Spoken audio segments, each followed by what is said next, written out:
இந்த தேங்காவை சட்னி அரைக்க வேணால் யூஸ் பண்ணலாம், ஆனால் த்ரெட்டிங் ப்ராக்டிஸ் கண்டிப்பாக கூடாது. ஏன் தெரியுமா?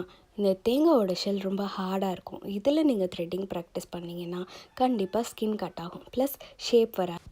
இந்த ப்ராப்ளமை நீங்கள் ஃபேஸ் பண்ணுறீங்களா? அப்போனா நான் சொல்கிற மாதிரி நீங்கள் ப்ராக்டிஸ் பண்ணுங்கள். த்ரெட் நம்ம எடுத்திருக்கோம். இந்த த்ரெட் ரொம்ப ஹார்டாக இருக்கும்.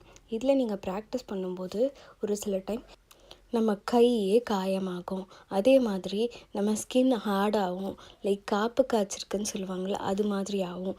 இவ்வளோ ஸ்ட்ராங்கான த்ரெட்டை நீங்கள் கோகோனட் ஷெல்லில் ப்ராக்டிஸ் பண்ணும்போது கோகோனட் ஷெல்லில் உள்ள ஹேர் வரும்.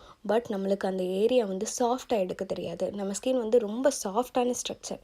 அதில் நீங்கள் இப்படி கோகோனட் ஷெல்லு மாதிரி பிடிச்சி இழுக்கும்போது ஸ்கின் கம்பல்சரி உங்கள் த்ரெட்டில் மாட்டும். லைக் இப்போ பண்ணி பார்க்குறேன் பாருங்கள். அந்த கிளாத்தில், இவ்வளோ ஸ்ட்ராங்கான கிளாத்தில் நான் த்ரெட் வச்சு இழுக்கும்போது உங்களுக்கு அந்த கிளாத்தே மாட்டுது. அப்படி இருக்கும்போது நம்ம ஸ்கின் ரொம்ப சாஃப்டானது. அதில் மாட்டாதுங்கிறதுக்கு என்ன நிச்சயம்? இப்போ கோகோனட் ஷெல்லு ரொம்ப ஹார்டாக இருக்கும்.